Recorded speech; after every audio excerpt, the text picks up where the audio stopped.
More than 20 years after a brutal rape and murder that stunned the Valley, police linking DNA to a primary suspect in the murder of Fresno State student Debbie Dorian.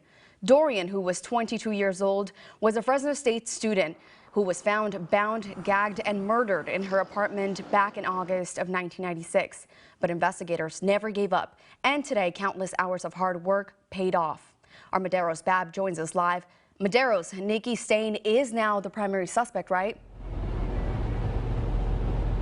Yes, Stain is the primary suspect. In a press conference held at headquarters here today, the district attorney and the police chief calling him a sexual predator with a history of sex crimes within the Valley in the last 30 years. They are now working on filing formal charges for the murder of Debbie Dorian.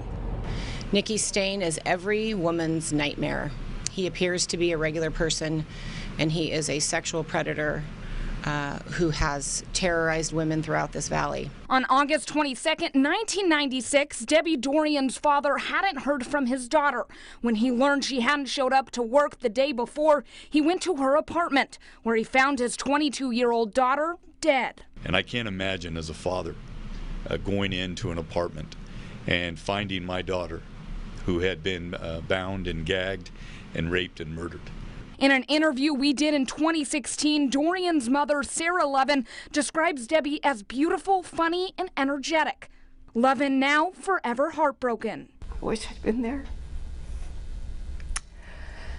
I wish I could have protected her. Homicide detectives collected DNA from Dorian as evidence. Back then, DNA evidence was still new. No match was ever found. Finally, 23 years later, a match was found. We do have a DNA match based on genetic genealogy. The match is to 52-year-old Nikki Stain, a man linked to multiple sex crimes in the Valley over the past 30 years.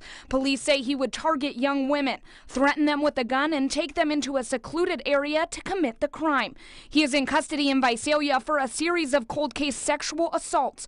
Although he has not been charged or arrested in this murder, Fresno County DA Lisa Smitkamp says in the near future, justice will be served.